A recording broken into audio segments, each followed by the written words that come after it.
A technology executive in his 20s designed a key component for Wi-Fi routers, sold several companies, and became wildly successful. He also carried thick stacks of $100 bills, and one day he handed a colleague several $1,000s to buy gold coins. He and his friends then stood on a dock and skipped those solid gold coins into the Pacific Ocean like rocks, laughing to see whose went furthest. A few years later, he was completely broke. Then there's Richard Fiscone. He was a Harvard-educated Merrill Lynch executive with an MBA, praised by CEOs for his immense business savvy. He retired in his 40s and expanded an 18,000-square-foot mansion with 2 elevators and 11 bathrooms. When the 2008 financial crisis hit, high debt and illiquid assets crushed him. He lost the mansion in a foreclosure auction and declared bankruptcy. Meanwhile, in rural Vermont, a man named Ronald Read lived an entirely different life. He was the first person in his family to graduate high school. He spent 25 years fixing cars at a local gas station and 17 years sweeping floors as a janitor at JCPenney. When Ronald Read died in 2014 at the age of 92, he made international headlines. Of the nearly 3 million Americans who died that year, fewer than 4,000 had a net worth over $8 million. This unassuming janitor was one of them. He had simply saved what little he could, invested it in blue-chip stocks, and waited. How does a man with zero financial background, no formal training, and no industry connections completely obliterate the financial outcomes of the intellectual elite? You'll never hear a story about a janitor outperforming a Harvard-trained surgeon in the operating room. An amateur cannot casually design a skyscraper superior to trained architects or outsmart top nuclear engineers. The wealth gap between Ronald Read and Richard Fiscone represents an anomaly that exists almost entirely within the field of finance. We are largely taught to think about money the same way we think about physics. We treat it like a hard science governed by absolute laws, where you plug data into a strict formula to determine exact costs of capital, return on investment, and expected yields. Financial success actually operates as a soft skill. Knowing the exact historical correlation between interest rates and stock valuations tells you absolutely nothing about the panic running through a person's head when they watch their life savings drop by 30%. Outcomes depend on psychological endurance. Raw intelligence and professional degrees are often neutralized by a lack of emotional control. We all navigate the global economy through a tiny, personal keyhole of experience. Every investor carries a set of beliefs about risk and reward that were hardwired long before they opened their first brokerage account. These charts show the market returns for 2 generations. Born in 1950, the market went nowhere. Born in 1970, it increased tenfold.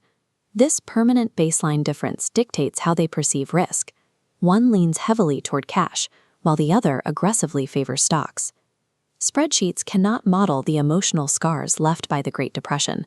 The terror of struggling to secure basic food leaves a mark on a generation's financial psychology that mathematical reassurance cannot erase. Decades later, a different generation absorbed the intense price shocks of the 1970s. They remember gas rationing and paychecks that bought noticeably less every single week, building an inherent fear of inflation that younger generations have never had to process.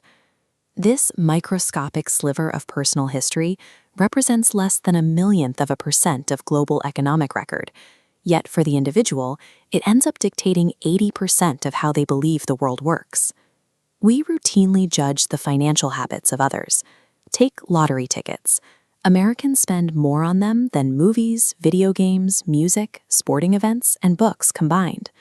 The lowest income households spend over $400 a year on lotto tickets, despite the fact that a massive portion of those same households cannot come up with $400 in an emergency. From the outside, this looks mathematically insane, but from the inside, the buyer isn't running a statistical probability model. They are trapped living paycheck to paycheck, unable to afford health insurance or a home in a safe neighborhood. A lottery ticket is the only affordable way to purchase the tangible feeling of a dream. Every financial decision a person makes is justified by the specific, immediate information they have in that moment. They tell themselves a story about what they are doing, and that choice checks the necessary boxes for their own unique worldview, no matter how flawed the math might be. No one is actually crazy. People do baffling things with their money, but they do them because we are all operating on completely different historical datasets. There is one final reason our collective financial behavior is so erratic. We expect flawless decision-making, but the core concepts of modern personal finance are effectively infants. Before World War II, the concept of an entitled, dignified retirement did not exist. The expectation and the reality for the vast majority of people was that you worked until the day you died. Look at the tools we use to build wealth today. The 401k was only created in 1978. The Roth IRA didn't appear until 1998. If these accounts were people, they would barely be old enough to drink. We struggle to handle money because society is playing an entirely new game. We are amateurs navigating a complex modern system with literally zero evolutionary experience to draw from. The first step to making better choices is to stop judging the seemingly irrational choices of everyone else. We are all winging it in a system barely 2 generations old. Drop the assumption that there is a rigid, mathematically perfect way to handle your money. A spreadsheet can give you an optimal target, but it cannot guarantee you will have the emotional stamina to stick to it when the economy crashes. Stop obsessing over interest rate correlations. Start studying your own personal history. Map out your unique biases. Recognize your emotional triggers and figure out what level of risk actually lets you sleep at night. Financial genius is found in behavioral consistency. As Napoleon observed about military strategy, the man who wins is the one who can do the average thing when everyone else around him is losing his mind.